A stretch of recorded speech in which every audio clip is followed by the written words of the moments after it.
ओम नमो भगवते वासुदेवाय। ओम नमो भगवते वासुदेवाय। नारायणं नमस्कृत्य नरं चैव नरोत्तमं देवीं सरस्वतीं व्यासं ततो जयमुदीरयेत्। नष्टप्रायेषु अभद्रेषु नित्यं भागवत सेवया भगवती उत्तमश्लोके भक्तिर्भवति नैष्टिकी। मूकं करोति वाचालं पङ्गुं लङ्घयते गिरिं यत्कृपातमहं वन्दे श्रीगुरुं दीनतार्णं परमानन्दमाधवं श्रीचैतन्येश्वरम्।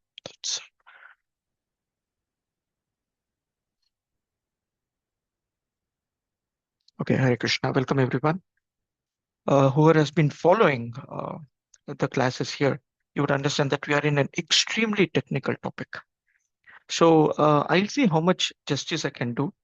I just love one part of the shloka. I'll probably start there and then we will go to today's section.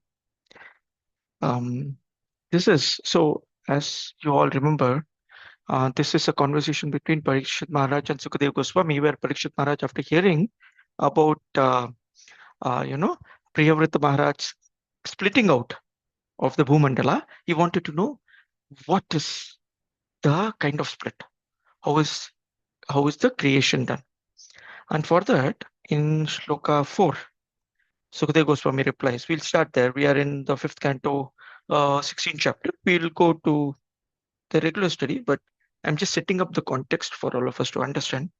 This is the great Rishi Sukadeva Goswami said, "My dear king, there is no limit to the expansion of the Supreme Personality of Godhead's material energy. This material world is a transformation of the material qualities sattva, guna, rajoguna, and tamoguna. Yet, no one could possibly explain it perfectly, even in a lifetime as long as that of Brahma. No one in the material world is perfect, and as an imperfect person could not describe this material universe accurately, even after continued speculation.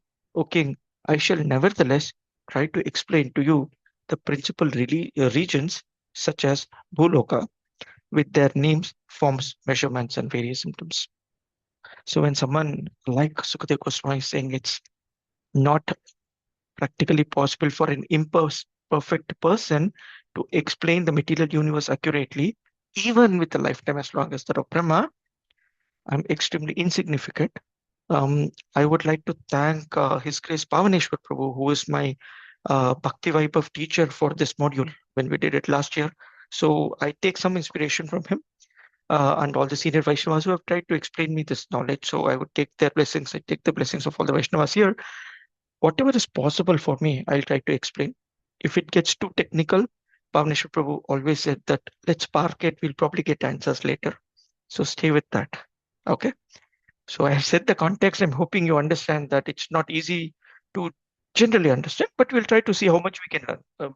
And we'll also understand the context of why we are trying to learn this. That's what we would probably try to understand today.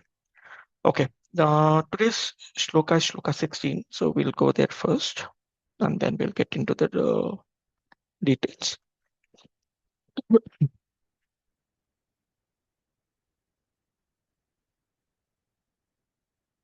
Okay. 10 to 5. Chapter 16, shloka 16 onwards, we're going to read today. Mandar utsange ekadasha shata yojane देवाच्युत शिरसः देवा गिरि शिखर स्थूलानि फलानि अमृतकल्पानि पतन्ति.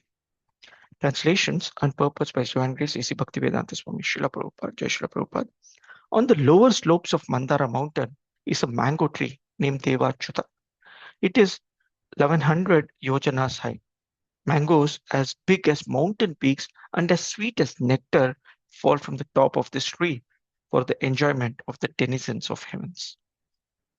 Purport. In the Vayu Purana, there is also a reference to this tree by great learned sages. There is no description to it. It's just a shloka here.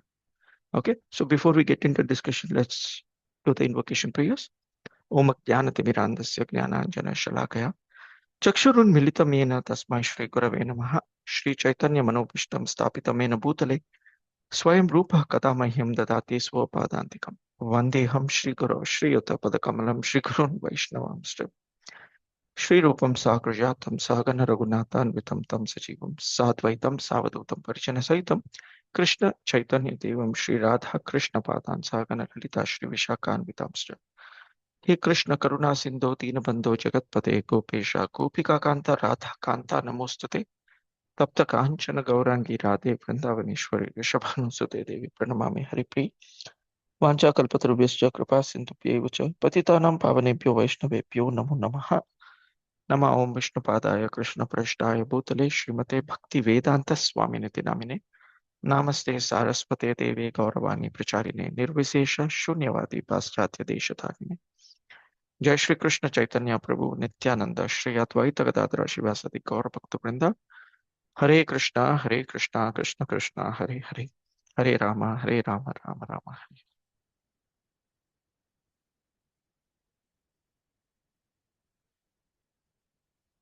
Okay, Hare Krishna.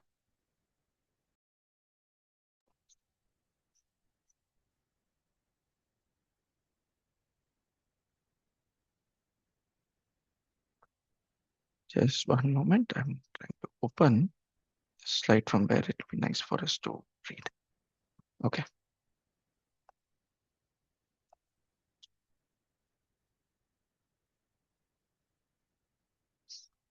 Let's start with this. Devotees who attended the Gita Gyan portion of the universe or the creation would have seen this slide or seen this part of our study. So I'll start with this here itself. So let's start with a small pastime of Srila Prabhupada.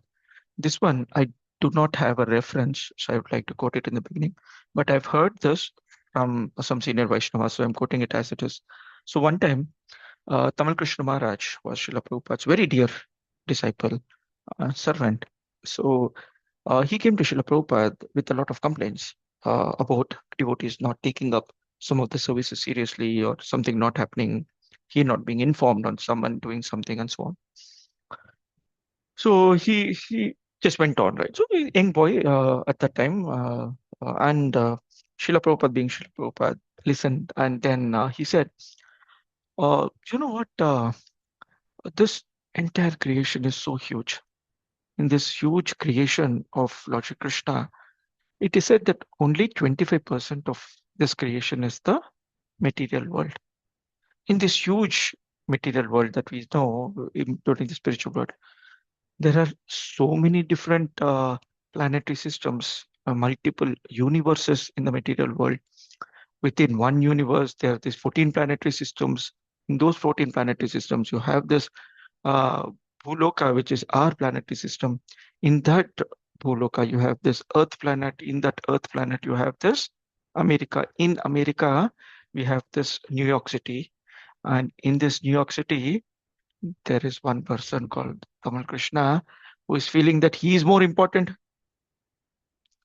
So I mean, the way we need to understand is on the size of the universe, the only thing that is bigger than the entire size of the universe is our false ego.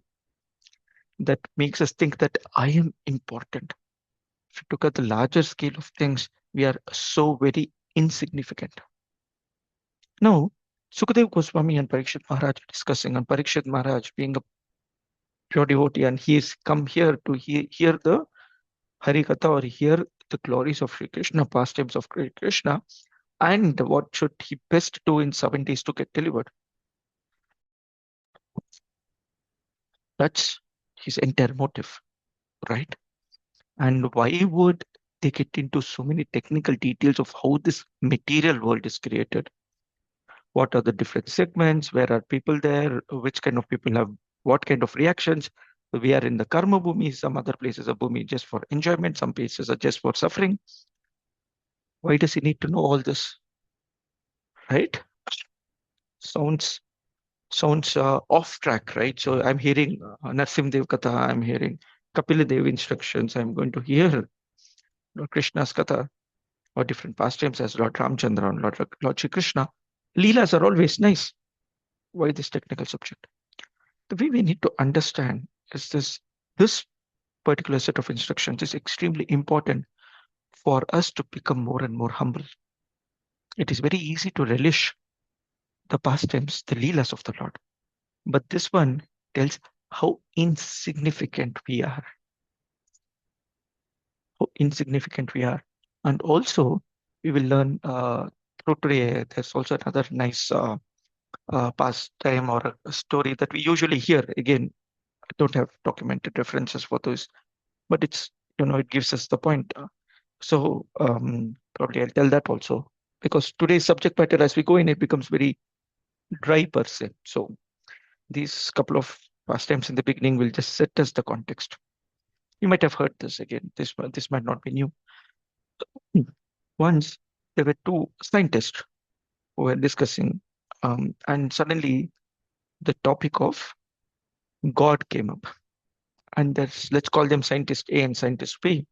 And this scientist A says, there is no way there can be God. We can exactly tell everything about what is happening. Why do we need God? Everything is scientific. I can prove that God doesn't exist. God does not need to exist. The other scientist was trying to convince this person that no, there is a requirement for God. There is God. It can't be that everything follows a certain law without the lawmaker, right? You can't just go into a forest and expect everyone to follow traffic rules. So there is a government, there is traffic rules, and people follow. So there are laws, meaning that there is lawmaker. So if you talk about the gravitational law, if you talk about the laws of motion, if you talk about different laws, then there is someone who's sitting on top and making these laws. So this argument did not end, right? So they continued to argue, no, this is by nature, this is by accident, is the argument of the scientist A, and the scientist B is trying to say that, no, look, there is a rhythm or there's a system to it, and they're not ready to accept each other, right? So the argument ended. And in a few days later, the scientist B was supporting God theory. He invited scientist A for lunch to his house. When he entered his house, he saw a beautiful uh, planetary system design, according to material science, beautiful planetary system design made out of glass. And this person says, "Wow, this looks very nice. How did you do it?" So the person B replies, "Oh no, I didn't do anything. One time a glass broke and this one came out automatically." The person A said, "You're joking, right? So you can't break glass and it have so much rhythm to it." He says, "Exactly what I'm saying, trying to convince you, that just because you think that there's a big bang, everything falls in place, doesn't seem to make sense. If this has to be done, it looks very nice, it looks systematic, it's going around in a certain way, then there is a person who made it, it's me. Similarly, there is a person who's made this creation. We may not understand, we may not know, we may not realize, but there is always a lawmaker when the law is executed." This background tells us that material science is trying to find a lot of things. As recently as someone uh, recently came up with this discussion saying that, okay, again, the US is trying to go to this moon, again, going on the space missions, and something that was done in the 70s, the late 60s and the 70s, they're trying to do it again. Is this required? Is this valid? How does material world, sorry, the spiritual study helps us with this? The first thing we need to understand that the Bhagavatam and the Vedic scriptures are perfect. Bhagavatam is Amala Puran. So when we are talking about something that is perfect, that is uncontaminated, the details given there are perfect. Means that whatever material science finds, you cannot rewrite the books of Bhagavatam.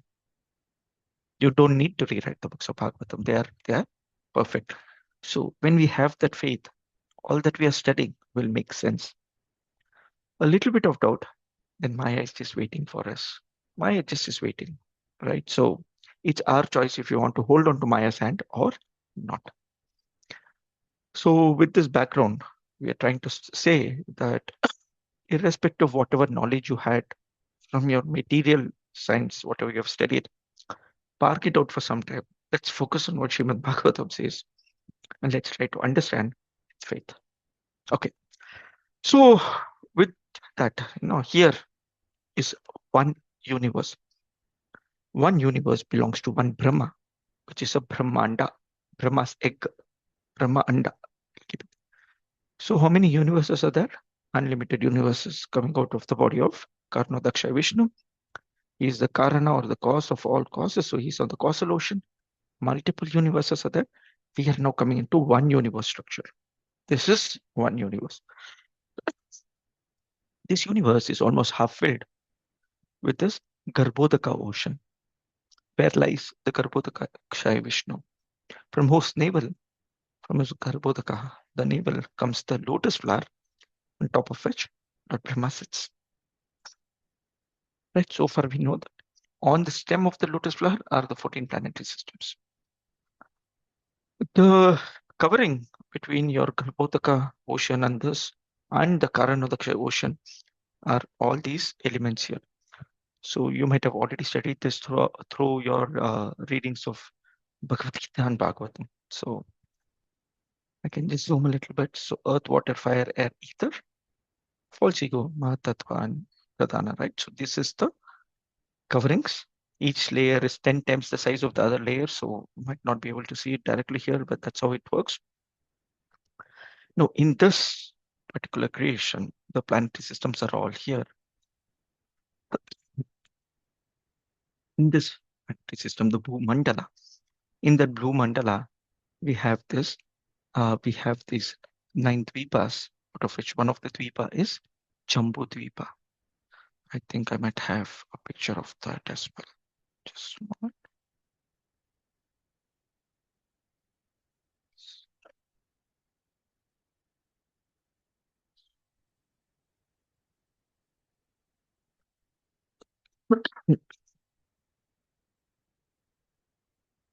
So this is what we have been studying so far, right? So these are the 7 dvipas. Sorry, I mentioned 9, I think.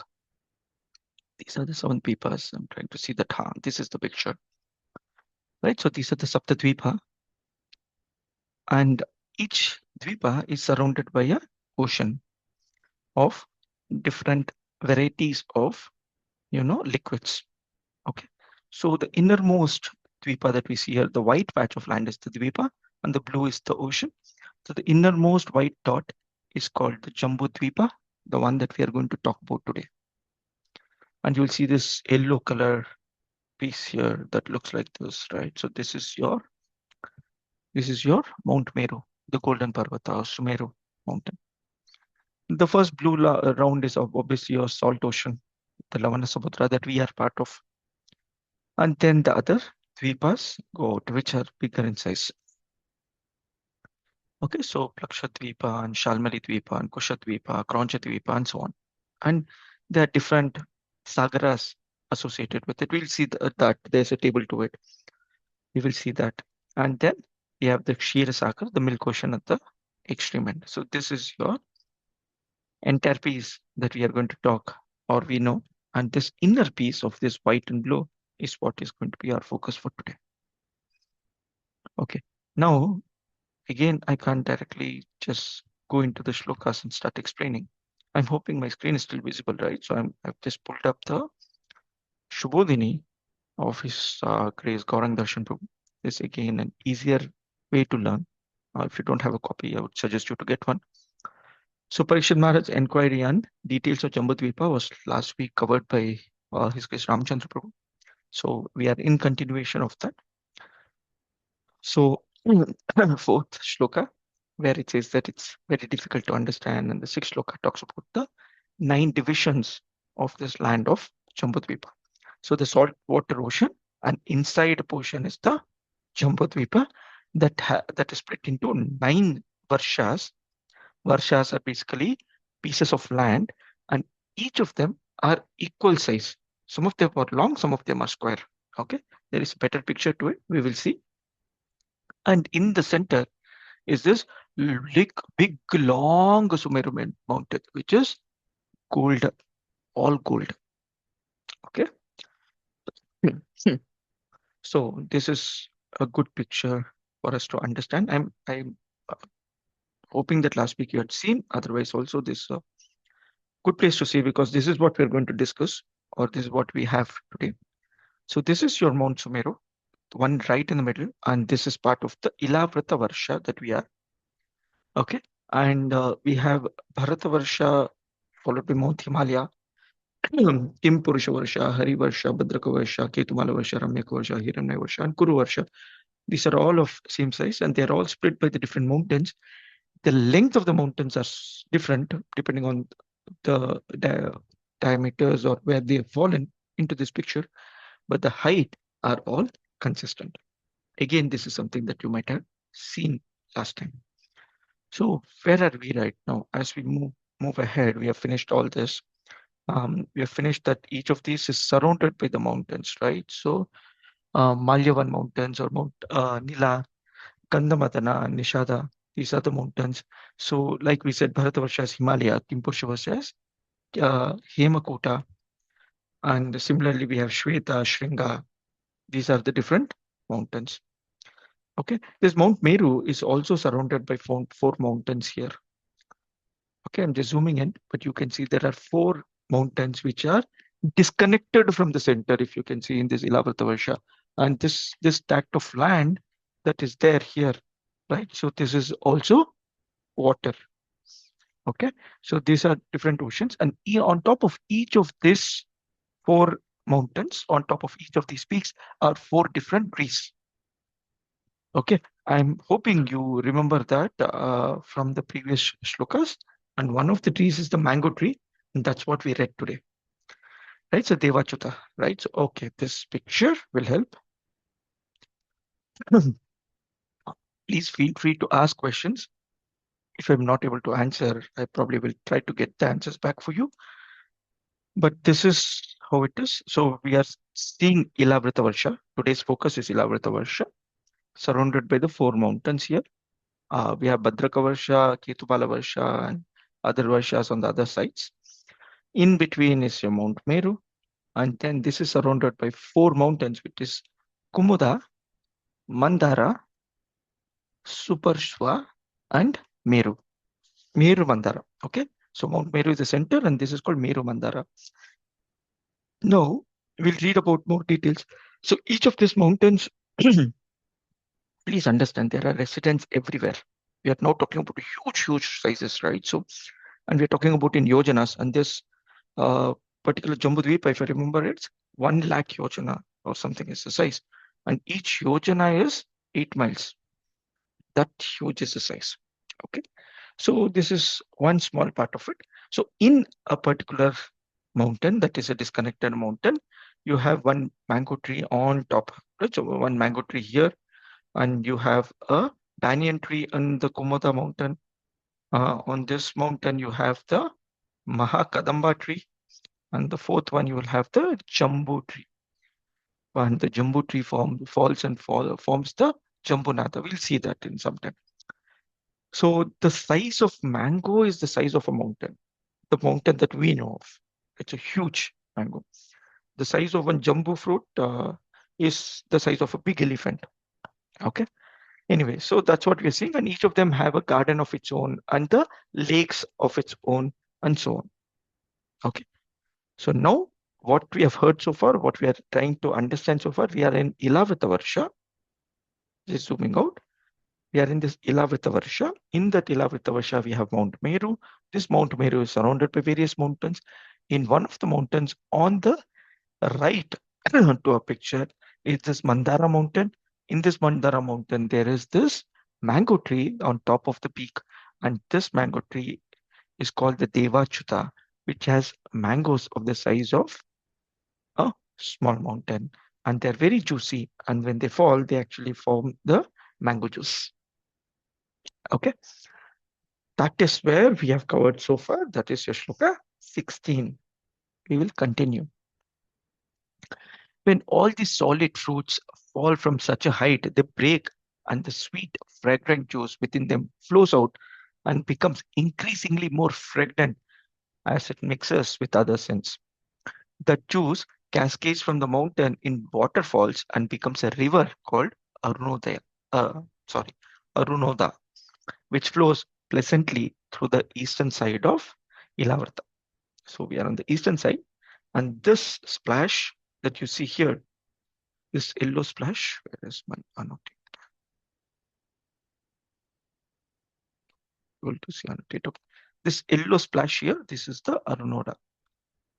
Arunoda is this yellow river that is flowing because this fruit has fallen and it's creating. So you see here, right? So that's what is being shown. The pious wives of the Yakshas act as personal maidservants to assist Bhavani, the wife of Lord Shiva.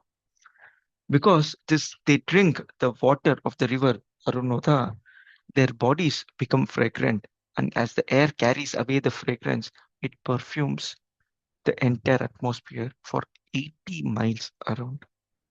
Okay, so we saw, I don't know if you remember, okay, we'll see it at the end of this, wherein we see the peaks of each of these personalities, like Lord Shiva, and there is Lord Shiva's wife Bhavani, who is served by the Yakshas, like Yakshapatnis rather, like Lord Shiva is served by the Yakshas, right? So these pious wives, they are serving her, and they drink this water of the river.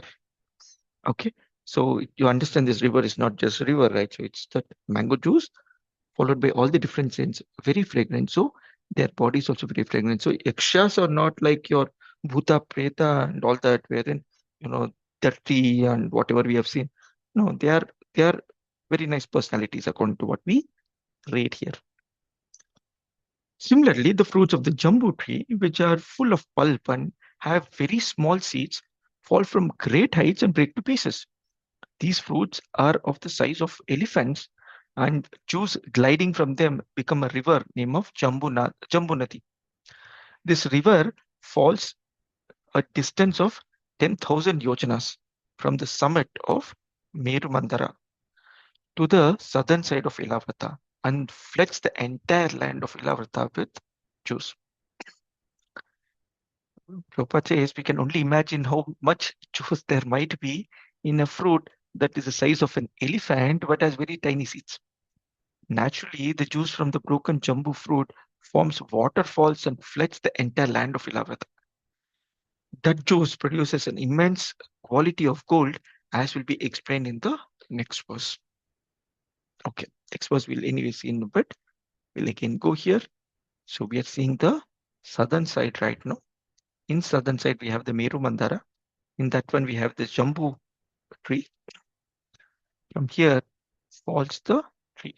So this Jambu Nadi or the Jambu River is formed because of this jambu fruit. This jambu, I think we all know that purple color fruit, right? So that's what is my understanding. So that's very soft or juicy, and here it's big as that of an elephant. Okay, so it falls here, and then Srila Prabhupada also mentions that there are a lot of gold that is formed because of this. Why is that? We'll see in the next coming shlokas. The mud on both banks of the river Jambu Nadi being moistened by the flowing juice and then dried by the air and the sunshine produces huge quantities of gold called Jambu Nada. The denizens of heaven use this gold for various kinds of ornaments. Therefore, all the inhabitants of the heavenly planets and their youthful wives are fully decorated with golden helmets, bangles, and belts, and thus they enjoy life.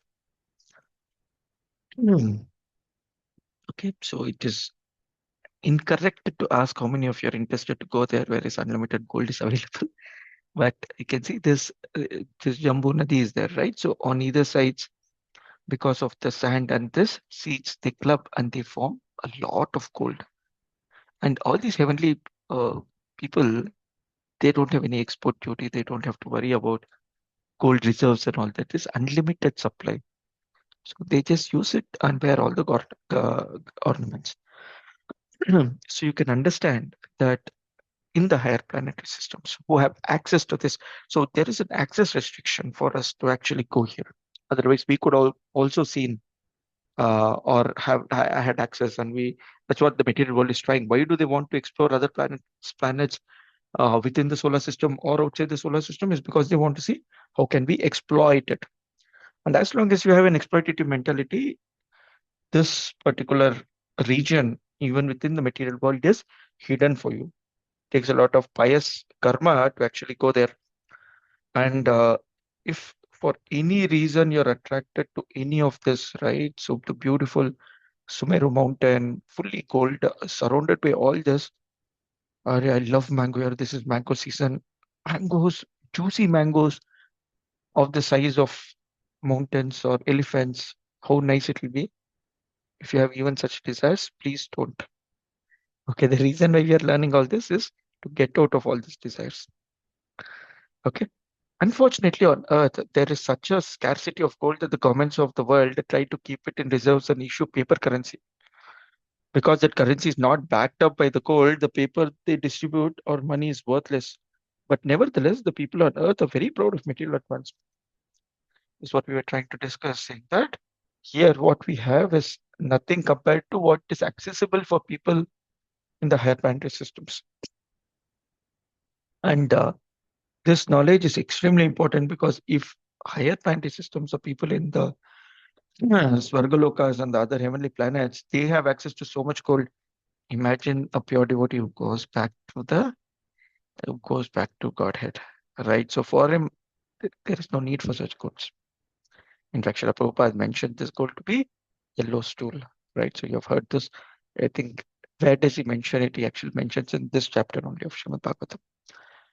So, anyways, so they have such things, and we with all our limited, so very minute accessibility to such things as gold and currencies and shares and all that.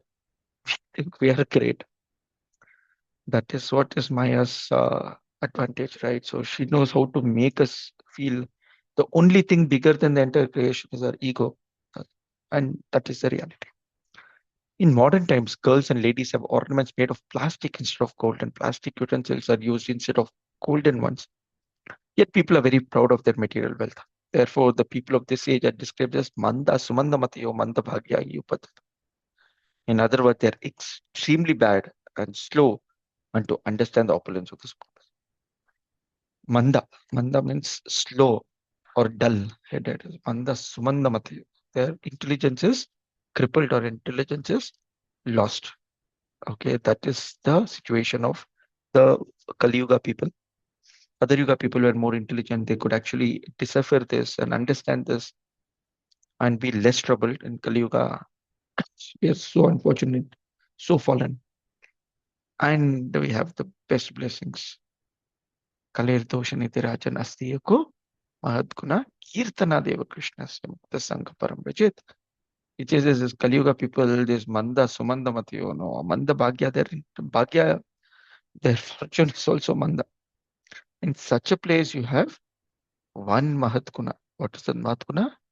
Just by this Sankirtan moment, just by chanting the Hare Krishna mantra, just by being in the bona fide association of devotees, shelter of spiritual masters, your bhagya is done. Srila Prabhupada, when he was teaching Srimad Bhagavatam to his disciples, one of the disciples asked this question.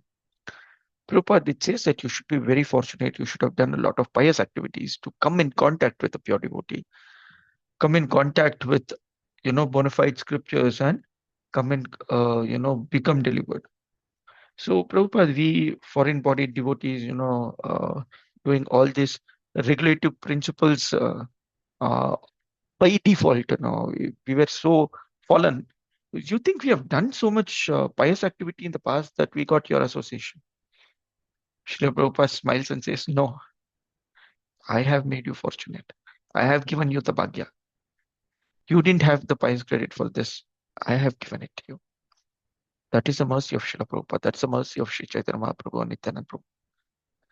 So in this age of plastic, so-called space age, right? So that we are in this age of plastic, whatever we use, we look around, most of it is plastic, right? So in this age, we are getting the pure, unlimited gold, diamond jewelries. Like when we read the third canto, we discussed Dhruv Maharaj saying it, right? So I was looking for pieces of glass, and here I found valuable jewels. My dear Lord, I'm seeing you. Oh, unfortunate, I asked for something material. It's very easy for me to say. It's very difficult for me to follow. But I'm saying what the Shastras are saying, what The acharyas are saying that we have to come down or come out of this concept of trying to enjoy this material world.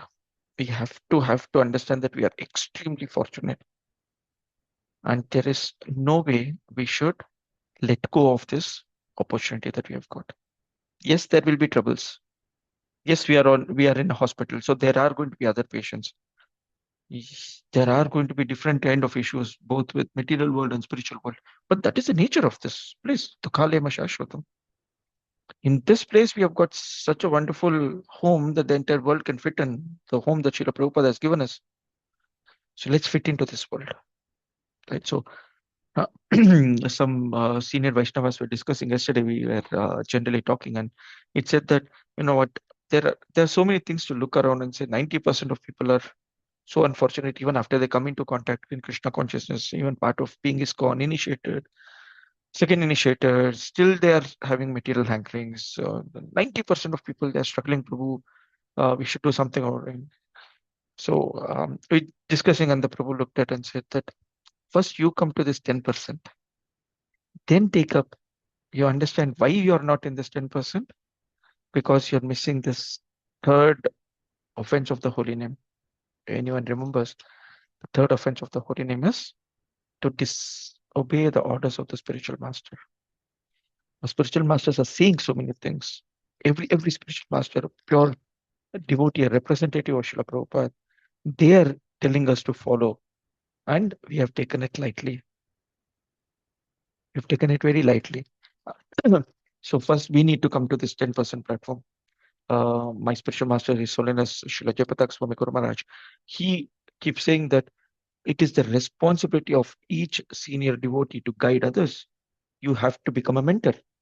So if we have to become mentors, you have to become mentor, I have to become mentor, I need to have the right mentor. I'm following the right devotee. I am under a proper authority,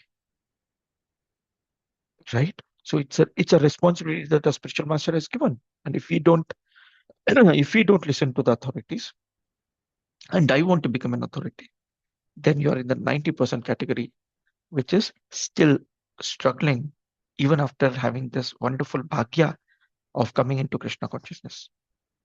The fortune that Srila Prabhupada has given us. Right. So, I mean, there are very few philosophical points as we discuss. I mean, there are, and so obviously in Srila Prabhupada's purports. So we'll try to add whatever we can. But this is one of the biggest purports that we have in this entire chapter as we study. Okay, we'll continue. Sometimes these unfortunate people want to be promoted to the heavenly planets to achieve fortunate positions, as described in this verse. But pure devotees of the Lord are not at all interested in such opulence. Right. So first thing, we are very, very clear on this, right? So I am not interested to see how wonderful this Jambu Dvipa looks. Okay. Why should I not be interested, Prabhu? There's so much description, so nice, wonderful place. Imagine someone is talking to me about a Switzerland or a Disneyland or whichever lands that we have, and say that this is so nice, this is so and so, so and so. Somewhere there's a trigger that says that, okay, can I go visit this place? Can I see the Kashmir or the Leh Ladakh to whatever are the Assams and the Mizorams and the Meghalaya within India? There's so many things to see. And then every year you put the same yatra, you go to either Vrindavan or you go to Mayapur. You don't take us anywhere else. That is true. That is our destination. That's our goal. Do not develop this desire. But Srila Prabhupada mentions pure devotee of the Lord are not at all interested in such opulence. Because what you get is unlimited. Unlimited. You are talking about Chintamani filled world, no? So the spiritual world, Goloka Dham, is filled with Chintamani. And we have this Nama Chintamani, which is the holy name, which is unlimitedly giving us everything that we need. And if we don't use this properly, then how unfortunate. Indeed, devotees sometimes compare the color of gold to that of bright golden stool. This is what Srila Prabhupada mentions. Many times you might have heard or said it in Bhagavad Gita or Bhakti Viksha classes that gold is a yellow stool. We don't touch it. This is where actually mentions this. Sri Chaitanya Mahaprabhu has instructed devotees not to be allured by golden ornaments and beautifully decorated women. Na dhanam na janam na sundarim. A devotee should not be allured by gold, beautiful women, or the prestige of having many followers. Name, fame, wealth, and women are your fall down items for any of us. Right? So Mahaprabhu says, don't get allured by this. In fact, if we recollect how Srila Bhaktisiddhanta Saraswati Thakura at one point in time understood this, I mean, displayed this, wherein after he built so many Gaudiya Mats, no wonderfully big Gaudiya Mats, he realized that some of his disciples, again, very elevated souls, I'm not finding faults with them, I'm just saying what is our learnings for this, right? So these disciples of Srila Bhaktisiddhanta Saraswati Thakura, they, as these matas were, Gaudiya Mats were established, they started becoming the mata heads, right? So matapatis, right? So they started getting that position, and then is their Krishna consciousness deteriorated because they were more interested in doing management related, because there is a lot of prestige or pride, right? So like Srila Prabhupada mentions that Mahaprabhu doesn't like this, right? So it's a bit of fame that you get, because if you are under a tree chanting, not, but you are in a marble huge temple, beautiful deities, and there you are the head, you are the president, you are so and so. When everyone comes and respect that prestige, that ego will hit. And what did Srila Bhaktisiddhanta Saraswati Thakur mention, which we very famously used during December? He said, if given a chance, I would sell each marble, each stone of these temples and print books. Just by reading Srila Prabhupada's books, just by reading the books of the Acharyas, we will develop so much humility, so much renunciation or disconnect. So, all the spiritual masters have been very, very clear at this one point, saying that please read Srila Prabhupada's books every day. Every day. One of the reasons, irrespective of how qualified, how unqualified I am, I take up this service of Srimad Bhagavatam classes at least once a month, because this forces me to read a little more detailed, saying that, okay, I need to highlight, I need to know, I need to understand, I need to try implementing so that I can speak about it. It's a service that helps me. So pick up services that helps you improve your sadhana. And one of the things is we definitely need to read Srila Prabhupada's books. That means we get disconnected from this wonderful, beautiful creation of this material world. Yes, it is wonderful. Yes, it's beautiful. Yes, it's temporary. Yes, it's dukhalaya. Yes, we don't need to be here, or we don't need to be connected here. Yes, given a service, be in the material world to preach, yes, we should take it. I'm not saying we'll all need to only desire to go back home, back to God. Our desire is to go back to the service of Krishna wholeheartedly, go back to the service of Guru and Gauranga. So they decide to keep you in the material world or spiritual world, their choice. Be the instrument in their hands. We'll continue. Sri Chaitra Mahaprabhu therefore confidentially prayed, Mama Janmani Janmanishware Bhavatat Bhakti Rahaitu Kitvayi. My Lord, please bless me with your devotional service. I do not want anything else. Mama Janmani Janmanishwara Bhavatat Bhaktir Ahaitu Kitvayi. Life after life, whatever life I've got, I need to only get your Bhakti. Bhavatat Bhakti. Bhakti means devotional service. Happily serving the Lord. A devotee may pray to be delivered from this material world. That's his only aspiration. Ainanda Tanuja Kinkaram Patitamma Vishame Bhavambudo Kripaya Tava Pada Pankaja. Kripaya Tava Padas. Some more other, please, you need to beg Kripa. Show me mercy. Tava Pada Pankaja, the lotus feet. Your lotus feet is what I am hankering for. The humble devotee simply prays to the Lord. Kindly pick me up from the material world, which is full of varieties of material opulence, and keep me under the shelter of your lotus feet. So Nartuk Das Thakur sings is beautiful. Ha Prabhu Nanda Sutta. I think will move on. A devotee is never allured by such opulences. He simply aspires to become a dust of the lotus of feet of the Lord. right? So we need to understand this so that we also become pure devotees. Okay, moving on. So we'll see that the purports will actually disappear from here, literally. There'll be very small or very minimal purports. On the side of Suparspa mountain stands a big tree called Mahakamba, Mahakadamba, which is very celebrated. From the hollows of this tree flows 5 rivers of honey, each about 5 yamas wide. Don't know the side of yamas.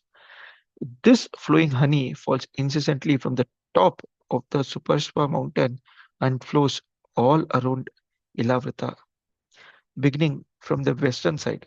Thus, the whole land is saturated with the pleasing fragrance. This is the distance between one hand and another, which when one spreads both arms is called the Vyama. You spread your hand, the end to end, the Shah Rukh Khan pose, right? So this comes to about 8 feet. Thus, each of the rivers was about 40 feet wide, making a total of about 200 feet. Okay, so Prabhupada helps us with this. So we are talking about this side, right? The Supaspa mountain, Mahakadamba tree is here. Okay, and the 5 rivers are here.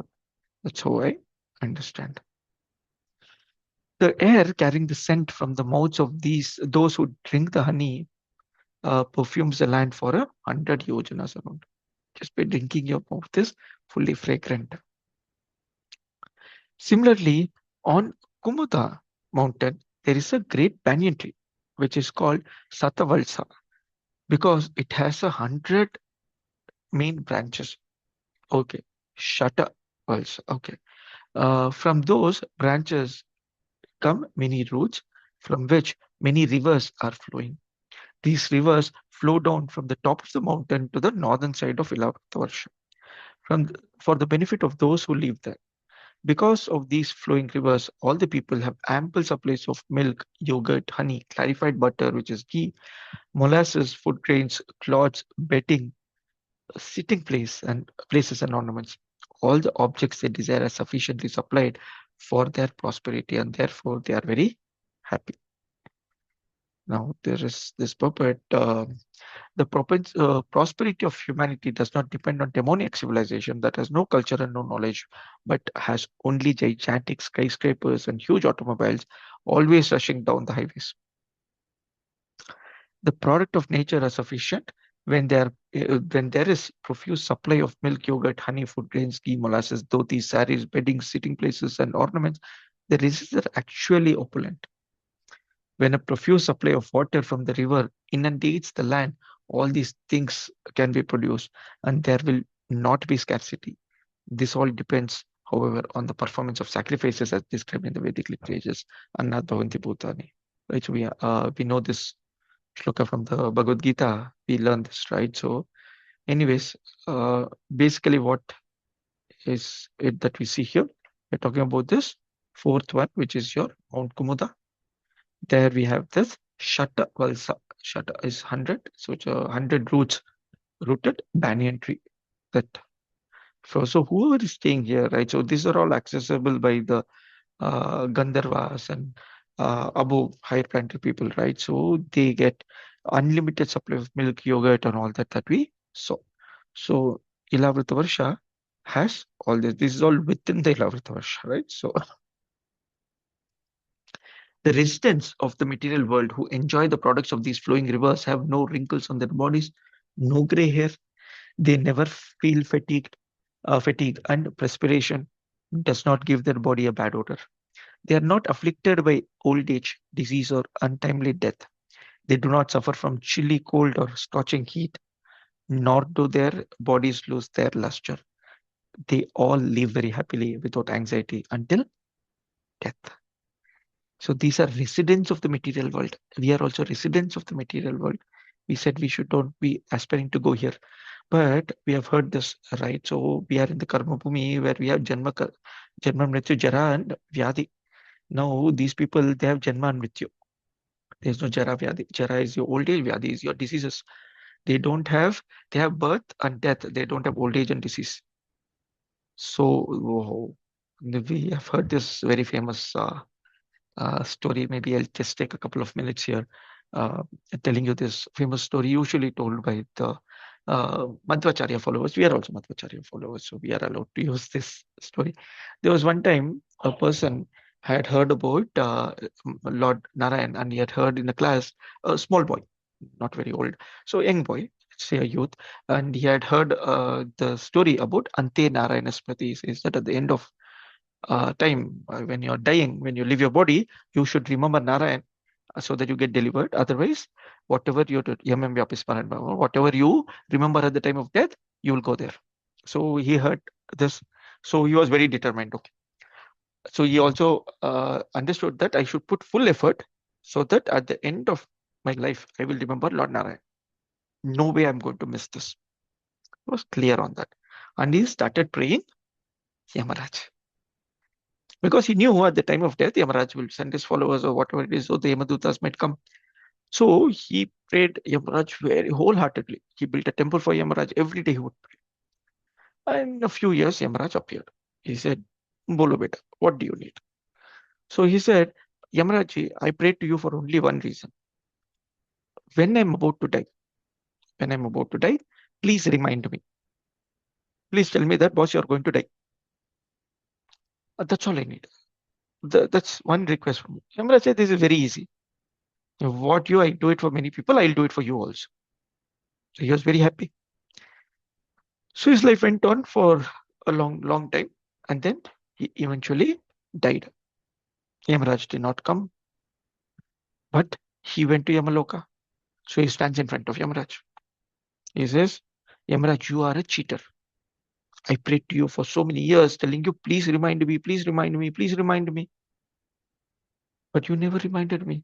You could have just reminded me one time, and I would have remembered Narayan.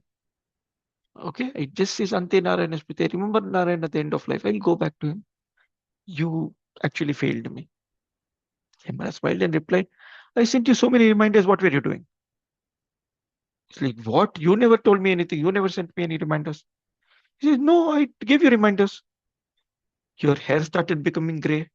That was a reminder that, boss, you're closer to death. Your teeth started falling. Your digestion system had a problem. Your body started having wrinkles. Your knee pain started coming. You're taking medicine for all this, not realizing that, boss, old age is come. Death is going to be very near. Whose mistake is it? You cannot cheat the process of Ante Narayana Smriti.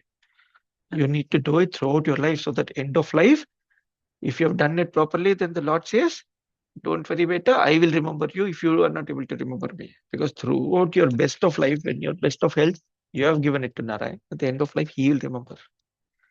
That's what the Acharya says, right? So today I'm healthy, I will remember you. At the end of life, it is your problem, my dear Lord. And Lord says, don't worry. So this is a reminder for us. If you go to higher planet systems, Brahma Bhuvanaloka Punaravartina Arjuna. We know that, right? So even if you go to Brahma's planet, you have to come back. What to talk about these heavenly planetary systems here?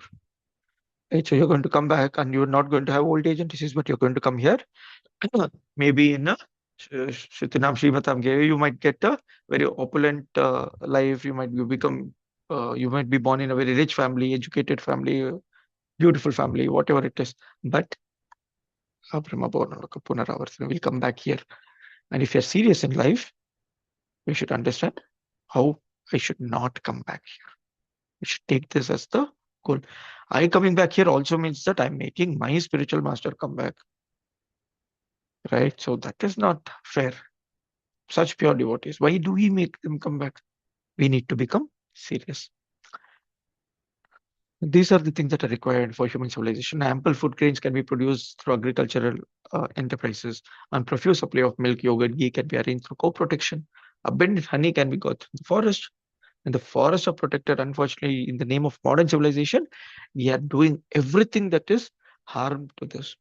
Agricultural lands are turned into, modern factories and enterprises and the IT corridors. I mean, I'm born and brought up in Bangalore, and I know so many lands have been turned into the IT corridors. I've been benefited, but materially benefited, but overall, it's a degradation over the last 30, 40 years, right? Same thing with the forest. The forest lot is occupied again. Cities are coming in. The nature. is spoiled, and cow protection. So don't even get into that topic. It's so unfortunate. Unfortunate we use the cow's right. So if people actually want happiness in this life and want to prepare for the best in next life, they must adopt. They must adopt a Vedic civilization. In Vedic civilization, there is full supply of all the necessities mentioned above. So here is one of the places where Srila Prabhupada emphasizes or suggests or guides or wants his devotees to go into this eco-village kind of a situation, get into a situation wherein you have farm communities, which Srila Prabhupada built. We have different places wherein people are trying to go back to Vedic civilization. Very difficult to live. Very difficult to live is what I've heard. I've never tried it myself. A pure city product, unfortunately. So don't understand much about agriculture or farmland or living near to a river wherein the or having cows wherein the day-to-day supplies are taken care of. I've not been, but I've seen and I've heard that they're very difficult to lead. So choices are simple. If you can lead this kind of a life, please get out today. Get into this kind of a lifestyle. If you're not able to do that, then be part of Mahaprabhu's Sankirtan movement. That means Yare Dekho Tare Kaho, Krishna Padeshu. Whomever you see, wherever you see, whatever situation, you have Krishna on your lips. You tell them about Krishna. And when you're able to do that, you're part of Mahaprabhu's army. That is allowed wherever you are. That's what I've learned or understood. Saying that you don't need to necessarily change your lifestyle if you're able to be fully Krishna conscious. Otherwise, the material world, even a little attraction, little attraction, you're going to stay back here in the material world, unfortunately. It's a scary part. Okay, we're done with most of it. We'll just try to wrap up with the last three shlokas here. There are other mountains beautifully arranged around the foot of Mount Meru, like the filaments around the whorl of a lotus flower. Their names are Kuranga, Kurara, Kusambha, Vaikanka, Trikuta, Sirisha, Patanga, Ruchaka, Nishada, Srinivasa, Kapila, Shanka, Vaidhurya, Jaruthi, Hamsa, Rishpa, Naga, Kalanchara, and Narada. Okay, let's go back to our picture. So we have spoken about these four big mountains. Now we are talking about the inner mountains that are there. Trishanga and Makara and all these that are there. These are all surrounding the foothills of this Mount Sumeru. On the eastern side of Sumeru mountain are two mountains named Jatara and Devakuta. And these are your eastern side, Jatara and Devakuta, which extend to the north and south about 18,000 yojanas. Similarly, on the western side of Sumeru are two mountains named Pavana and Pariyatra. These are the two ones here, which also extend north and south for the same distance. On the southern side of Sumeru are two mountains named Kailasha and Karavira. They are here, which extend east and west for 18,000 yojanas. On the northern side of Sumeru, extending from the same distance, east and west, are two mountains named Trishringa and Makara. These are the two mountains. These are the 8 mountains that are mentioned here. The width and height of these mountains is 2,000 yojanas, 16,000 miles. Sumeru, a mountain of solid gold shining as brilliantly as fire, is surrounded by these 8 mountains. In the middle of the summit of Meru is the township of Lord Brahma. Each of its 4 sides is calculated to extend for 10 million yojanas, 80 million miles. It is made entirely of gold, and therefore learned scholars and sages called it Shatakombi. Shatakombi. Okay, we're talking about this part, this Mount Meru. So I'm hoping we have one more picture will come here. Okay, so this is what we just saw, right? So the description of Ilavrita Varsha. If you want in from Shubhodini, you can take this picture for references, right? So you have different lakes like milk, honey, sugar cane, and pure water. Okay, this is meant for demigods to enjoy. We have the different gardens that are mentioned. Where it's not here, but different gardens that are in Nandana. Nandana Kanana is something that we know. There are other gods as well. Demigods enjoy with their wives and lesser demigods glorify them. So the Gandharvas usually sing while some higher demigods actually have their pastimes in these places. And this is one of the places where the Kuvera sons went and they got cursed by Narad Muni and they become your uh, Manikuvara and Nalagriva and then the Damodar Lila happened. That is how we know these gardens. Plantations. The four trees we already have seen mango, jambu, kadamba, and banyan trees. And there are four rivers that are formed because of this, which is Arunoda and Jambu Nadi, honey, and milk supplies, or this supplies of milk, yogurt, and so on, right? So, description of the river by drinking this, what happens. So, this is a full reference of whatever shlokas we have seen so far. Now, these 20 mountains we don't see in the picture, this will again come in the 17th chapter. These are all part of the Kesarachala mountains. Okay, the description is the Kesarachala. These are again surrounding at the bottom feet of Sumeru mountain. Okay, we'll see that. Another 8 mountains that we saw, both of this 18 yojanas, so sorry, 18,000 yojanas, right? So that we saw.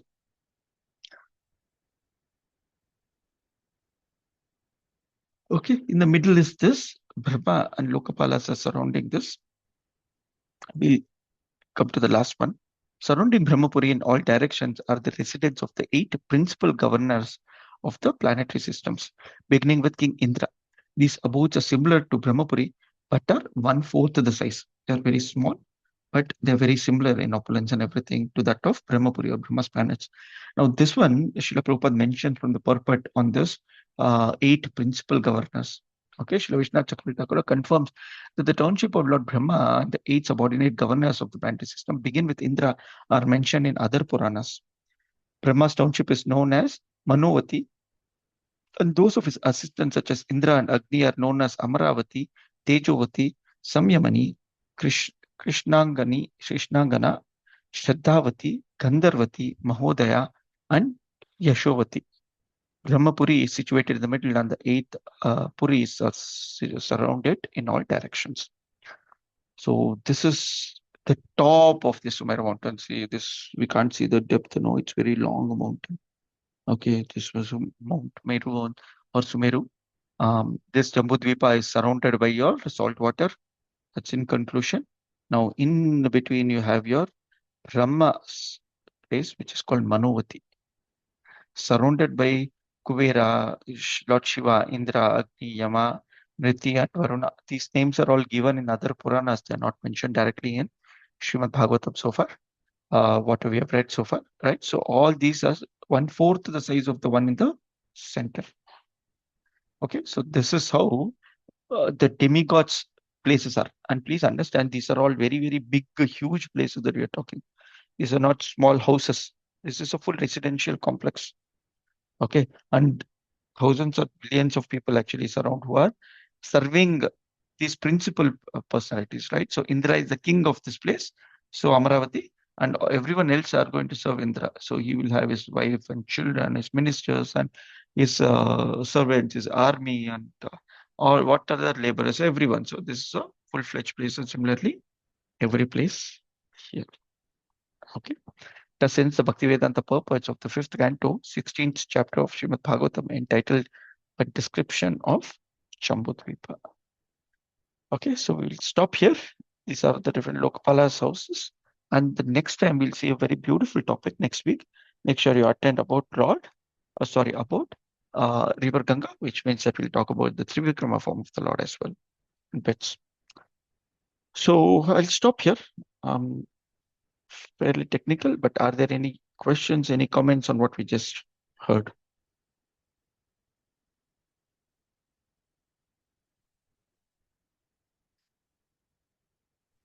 Prabhuji, thank you very much for a wonderful class. I read this chapter before attending this class, but the pictures that you showed gave me the clear idea, Prabhuji. Otherwise, I was lost.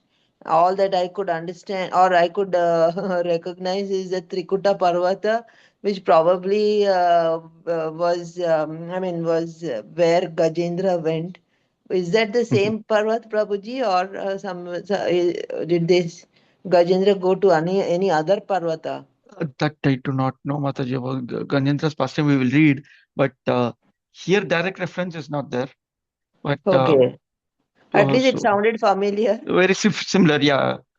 So because that Indradumna, who became Gajendra, his was in the higher planetary system. He had millions of wives and all that. So it could be one of these places, right? So it's very difficult to know. We can read through the pastime again. It might Mm-mm. give the indication. These Thank you very pictures, much for the, clarifying. Oh. thank you, Mataji. You see, these pictures are from Shubhodini, Bhagavad Mm. Shubhodini. There is also another Shubhodini, which is a Vedic cosmology book that is written by His Grace Pavaneshwar Prabhu. You can refer that also. That gives a lot of details. If you're doing Bhakti Mm. Vaibhav classes, when you hear from these uh, elevated personalities, right? So Pavaneshwar Prabhu, like I said, he took our class. There's so much Mm. detail, you will be lost. We have 2 hours class, and no, after half an hour, 45 minutes, you're like, which part of which peep I am there, right? So, but they explain it very nicely. You reread it. They have some videos also, so you can search for Vedic cosmology. You will get it. Yes, So, Prabhuji, I follow his videos. okay, It's a okay, Buddhist nice. book. Yeah, they're very nice. I mean, if for people who are very interested in these things, more to understand how the world or this entire creation is so organized and beautifully created by the Lord for multiple people, right? So you have any desire, you have a place for yourself in this material world. You have a desire for Krishna, you get out of this material world. He's made it as simple as possible for us to understand. That's why it is interesting or good to know for people, because as we go on in this canto further, we'll hear a lot more about the retrograde motions of how the sun, how the time moves, and all that. Extremely Mm. technical. I'm not sure how the Gita Gyan team is going to plan for it, but each speaker has his own way. We'll probably see if we can talk to Sri Hari Prabhu on how he plans to do it, or we should have a summarized version that someone can do. Also, there is this beautiful site that is created by the Gita Gyan team. I think that was very nice as well. I haven't fully read through it, but on the cosmology, okay, devotees can refer Mm. to it as well. Hey, thank you, Mataji. Thank you for your input. Thank you very much. Thank So you for also telling us how insignificant we are, Prabhuji. I am not So saying Mataji. it's a good reminder Yeah. as the early morning dose for us. Yes, We need yes. it. We need it. At least I need Yeah, it. yeah, all of us do, Mataji. Bhaktisiddhanta Saraswati Thakur himself said, beat our mind with chappals when we wake up and with broom when we go to sleep, right? So something we need to keep reminding ourselves. If Thank you, Prabhuji. Thank you, Mataji. Any other devotee has any other questions, comments on what we discussed? If not, we'll take some minutes back and we'll get back to our other sadhana. Thank you so much for joining in today. Granth Srimad Bhagavatam ki jai, Srila Prabhupada ki jai. Hare Krishna. Hare Hare Krishna, Krishna, Prabhuji. Thank Prabhu. you.